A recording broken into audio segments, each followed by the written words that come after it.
Assalamualaikum warahmatullahi wabarakatuh. Jumpa lagi di pembelajaran kimia. Pada pembelajaran kimia kali ini, materi yang akan kita bahas adalah tentang laju reaksi, di mana materi ini merupakan materi kimia di kelas 11. Kita awali pembelajaran kita kali ini dengan membaca basmalah bersama-sama. Bismillahirrahmanirrahim. Semoga apa yang kalian pelajari hari ini dapat kalian pahami dengan sebaik-baiknya. Kita langsung masuk di laju reaksi. Apa itu laju reaksi? Laju reaksi adalah perubahan konsentrasi dari reaktan ataupun produk per satuan waktu. Sebenarnya laju ini itu sama dengan kecepatan ya. Jadi ada laju reaksi, ada kecepatan reaksi itu sama. Kalian juga sudah belajar di fisika tentang kecepatan. Jadi kalau kecepatan di fisika itu adalah perubahan jarak dibagi dengan waktu ya, atau S per T. Tapi kalau dalam kimia, laju ini adalah perubahan konsentrasi dari suatu reaktan ataupun produknya per satuan waktu. Oke. Kemudian simbol dari laju reaksi sama dengan di fisika, yaitu adalah V. Satuannya di sini adalah M per S atau molar per second. Bisa molar per detik juga sama. Oke, kita perhatikan dulu persamaan reaksi kimia secara umum, yaitu A plus B dia menjadi C plus D. Kita sudah tahu yang di sebelah kiri, yaitu A plus B ini dia adalah reaktan atau reaksi, sedangkan yang di sebelah kanan C dan D ini dia adalah produk atau hasil reaksi. Ya, jadi kalau yang namanya dalam suatu persamaan reaksi ini ada yang disebut sebagai reaktan sebelah kiri, yang di sebelah kanan disebut sebagai produk. Nah, reaktan ini dia sifatnya selalu berkurang karena dia nantinya akan habis, karena dia akan membentuk suatu produk. Jadi produk ini sifatnya akan selalu bertambah. Oke, jadi kalau dari sini kita buat persamaan lajunya.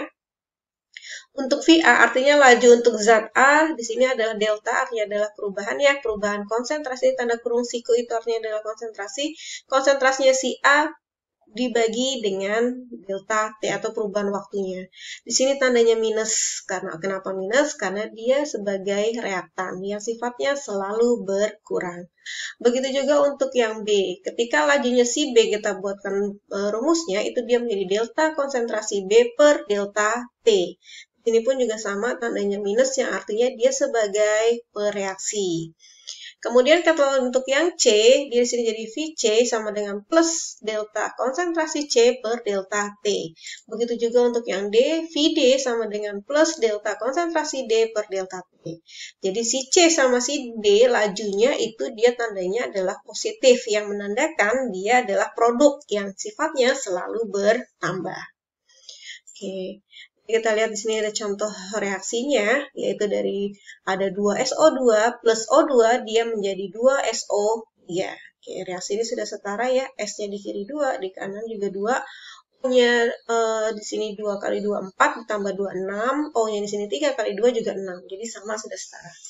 Oke, kita buat VSO2-nya nih. Karena SO2 dia sebagai reaktan, berarti tandanya di sini adalah negatif. Jadi di sini adalah min dari delta konsentrasi SO2 per delta T. Untuk O2-nya, berarti bisa kita tuliskan dia seperti ini. VO2 sama dengan minus dari delta konsentrasi O2 per delta T. Kemudian nanti untuk SO3-nya, berarti kita tuliskan dia menjadi plus dari delta konsentrasi SO3 per delta T. Seperti ini ya. Oke, jadi ini untuk VSO2 itu artinya adalah pengurangan konsentrasi SO2 per satuan waktu. Karena SO2-nya tadi sebagai reaktan. Begitu juga untuk O2. Untuk O2 berarti kalau persamaannya seperti ini artinya adalah pengurangan konsentrasi O2 per satuan waktu. Dan untuk V atau lajunya SO3 itu sama dengan penambahan konsentrasi SO3 per satuan waktu. Karena SO3-nya di sini bertindak sebagai produk yang hasilnya selalu plus ya, karena dia selalu bertambah. Sekarang kita lihat perbandingan laju reaksinya. Perbandingan laju reaksi ini bisa kita lihat dari perbandingan koefisiennya. Jadi kita bandingkan V-nya si SO2, kita bandingkan dengan V-nya O2, bandingkan lagi dengan V-nya SO3, kita lihat dalam bentuk koefisiennya ya, yaitu 2 banding 1 banding 2. Jadi bisa kita tulis seperti ini.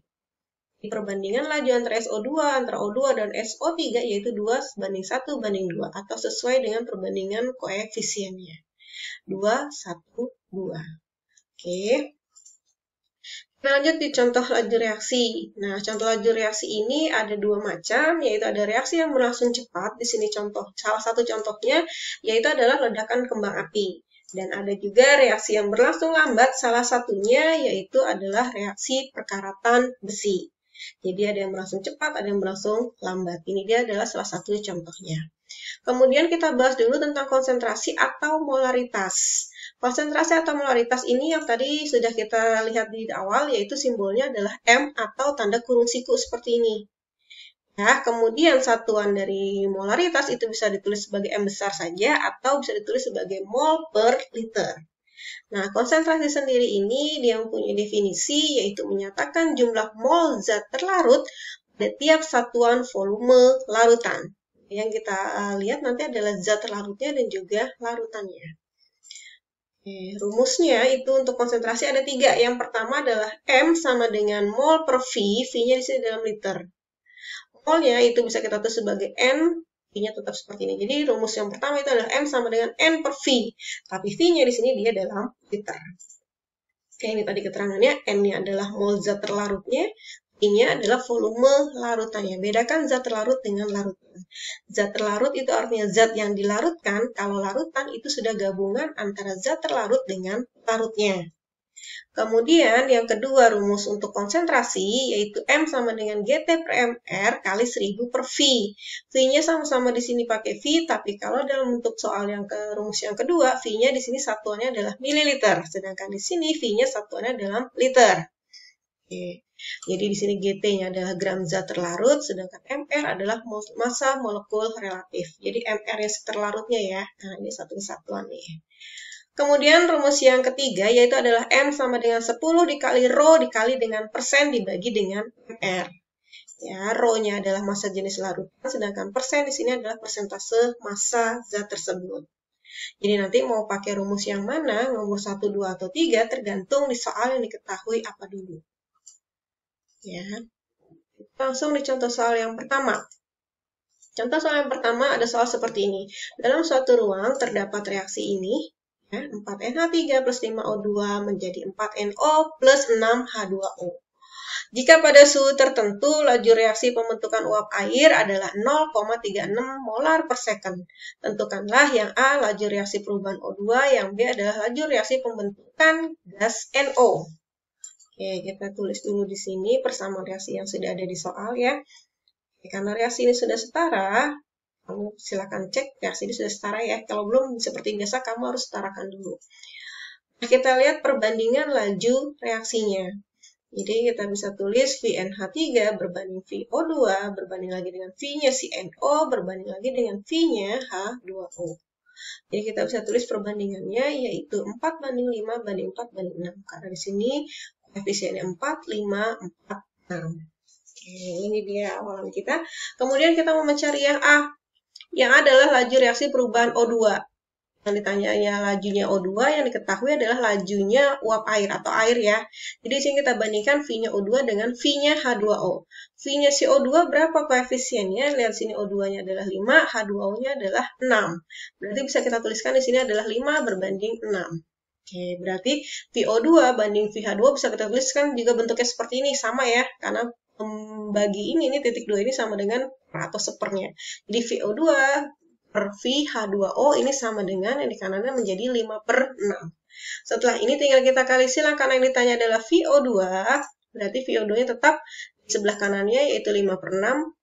VH2O-nya nanti dia pindah ke ruas ke kanan, jadilah dikali dengan VH2O.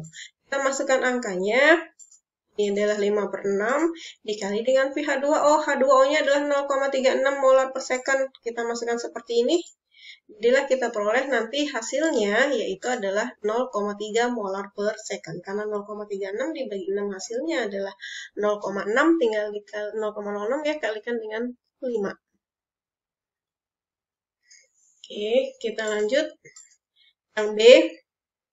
Yang B di sini yang ditanya adalah V-nya NO. Berarti kita bandingkan V-nya NO dengan V-nya H2O karena di sini H2O yang diketahui. Kita tulis di sini VNO berbanding dengan V H2O. NO-nya berapa? NO-nya koefisiennya 4, H2O-nya koefisiennya adalah 6. Berarti kita tulis di sini adalah 4 berbanding 6. Kita tuliskan bentuknya seperti ini. Berarti VNO berbanding VH2O kita tuliskan seperti ini ya. NO-nya di atas, H2O-nya di bawah. Sama dengan 4 dibagi 6 itu sama aja 4/6. Yang ditanya adalah NO, berarti di sini tulisnya adalah VNO sama dengan 4/6. VH2O-nya ke kanan lagi, berarti sini dikalikan dengan VH2O. Jadi di sini VNO sama dengan di sini 4/6, H2O-nya kita masukkan lagi, yaitu 0,36. Diperolehlah hasilnya adalah 0,24 molar per second. Oke, ini adalah cara atau contoh soal yang pertama. Kita lanjut di contoh soal yang kedua. Ke dalam ruang yang volumenya 2 liter dimasukkan 4 mol gas HI yang kemudian terurai menjadi gas H2 dan I2. Setelah 5 detik dalam ruang tersebut terdapat 1 mol gas H2. Tentukan laju reaksi pembentukan gas H2 yang B-nya adalah kamu mau ditanya laju reaksi penguraian gas HI. Sama-sama dengan soal yang tadi, yaitu sama-sama ditanya tentang laju reaksinya, tapi bedanya di contoh soal yang pertama tadi, dia sudah diketahui dalam bentuk laju, atau dia molar per second. Sedangkan di sini dia dalam bentuk mol sama liter ya, ada juga dia di sini waktunya. Jadi nanti kita kerjakan dulu tahap per tahap.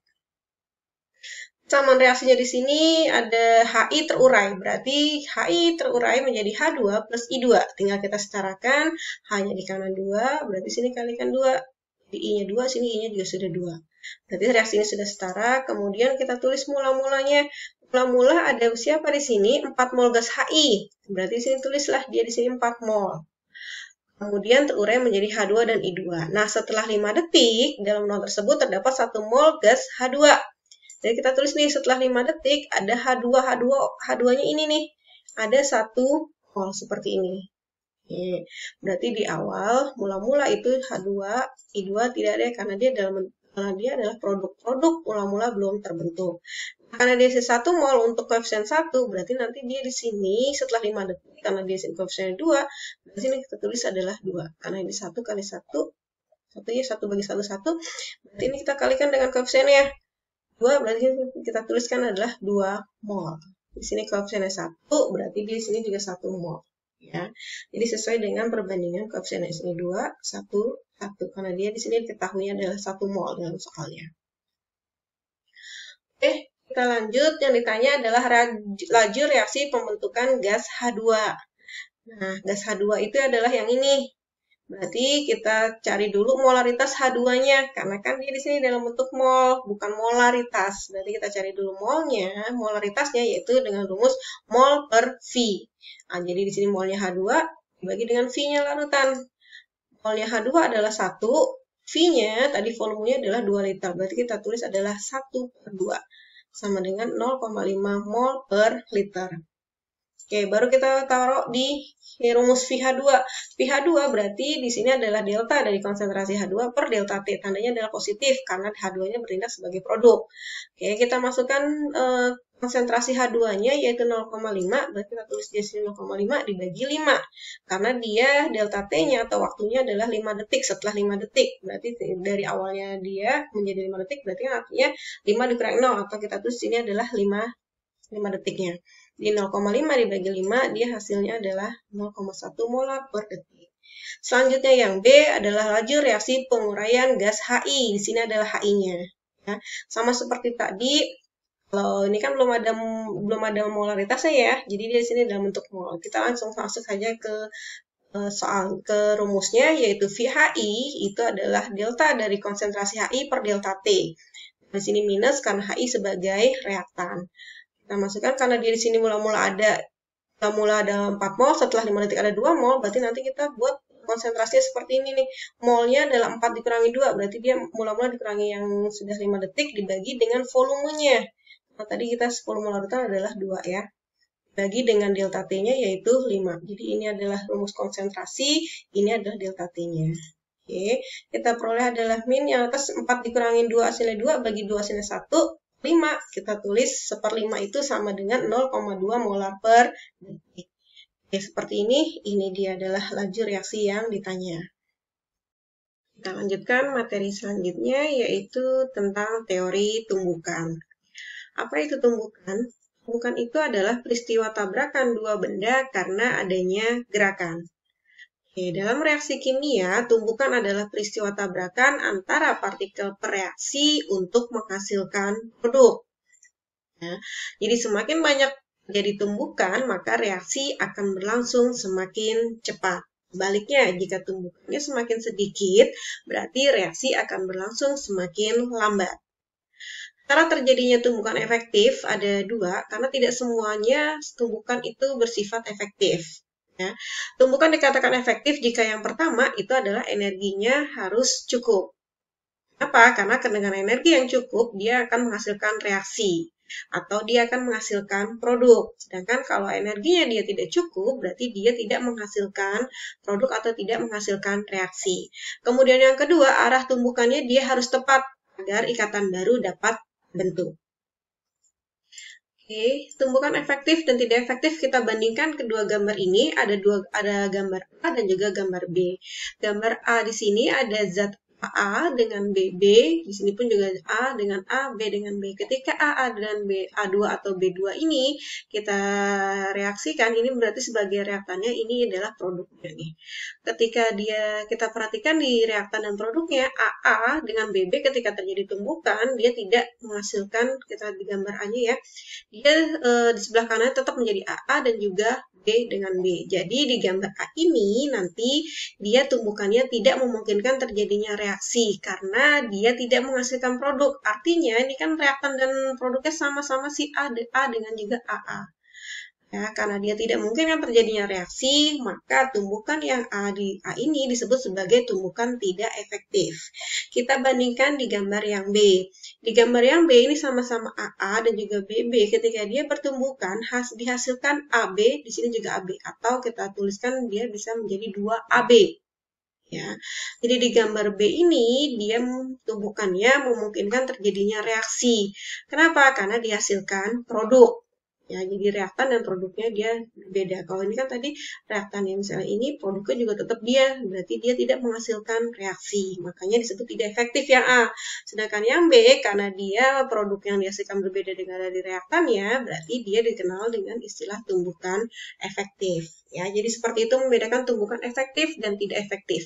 Jadi tinggal dilihat reaktan dan produknya. Kalau dia sama, berarti dia tidak efektif, tapi kalau dia zat yang dihasilkan berbeda, dia disebut sebagai tumbukan efektif. Selanjutnya ada energi aktivasi atau yang biasa disimbolkan dengan EA. Apa itu energi aktivasi? Energi aktivasi adalah energi minimum yang harus dimiliki partikel bereaksi sehingga menimbulkan sebuah tumbukan efektif. Oke, jadi semakin rendah energi aktivasi atau EA-nya berarti semakin cepat suatu reaksi berlangsung. Kita lihat bandingkan kedua reaksi ini kurva untuk reaksi endoterm, yang di sebelah kanan adalah kurva untuk reaksi eksoterm. Ya, kita lihat nanti energi aktivasi yang mana, karena tadi energi aktivasi adalah energi yang minimum yang harus dimiliki partikel bereaksi sehingga menimbulkan tumbukan efektif ya. Jadi kita lihat EA-nya itu dihitung dari pereaksi sampai ke puncak kurva. Jadi untuk endoterm, EA-nya itu pereaksinya dari bawah nih, dia menjadi EA-nya di atas ya, puncaknya di sini. Jadi EA-nya setinggi ini kita bandingkan dengan eksoterm. Reaksinya dia ada di sini ya, kemudian dia di sini EA-nya berarti dari reaksi ke puncaknya itu disebut sebagai EA. Kalau kita bandingkan ya, ini EA untuk endoterm, yang ini EA untuk eksoterm. EA-nya si eksoterm ternyata dia lebih pendek dibandingkan EA-nya si endoterm. Ya, kemudian kita bandingkan delta H-nya. Delta H itu kan entalpi produk dikurangi dengan entalpi reaktan ya. Produknya di sini untuk yang endoterm, ini kan dia lebih tinggi nih dibandingkan reaksinya, berarti nanti hasilnya adalah positif. Makanya si endo selalu dia delta H-nya bertanda positif. Sedangkan untuk exo, karena dia produknya lebih kecil nih di bawah ya, berarti dia yang kecil dikurangi reaksi yang besar, berarti hasilnya adalah negatif. Makanya untuk eksoterm delta H-nya selalu bertanda negatif. Jadi dari gambar ini kita bisa lihat, kita bisa simpulkan seperti ini, energi aktivasi untuk eksoterm, ini dia eksoterm ya, ini reaksi eksoterm, ini EA-nya itu lebih kecil dibandingkan EA dari endoterm nih. Endotermnya lebih tinggi kan ya, atau lebih besar nih. Karena EA dari exo itu lebih kecil dari EA-nya si endoterem, maka reaksi eksoteremnya dia berlangsung lebih cepat dibandingkan dengan reaksi endoterem. Jadi ini dia kesimpulannya, untuk reaksi eksoterem berlangsung lebih cepat dibandingkan dengan reaksi endoterem. Ya, jadi ini ya EA ya, energi aktivasi, di mana energi reaksi dia sampai di puncak aktivasi atau di puncak reaksinya. Oke, itu dia energi aktivasi, tumbukan, dan juga tentang laju reaksi. Sudah selesai pembelajaran kita hari ini. Terima kasih atas perhatiannya. Semoga kalian paham dengan apa yang Ibu jelaskan hari ini. Jumpa lagi di pembelajaran selanjutnya. Assalamualaikum warahmatullahi wabarakatuh.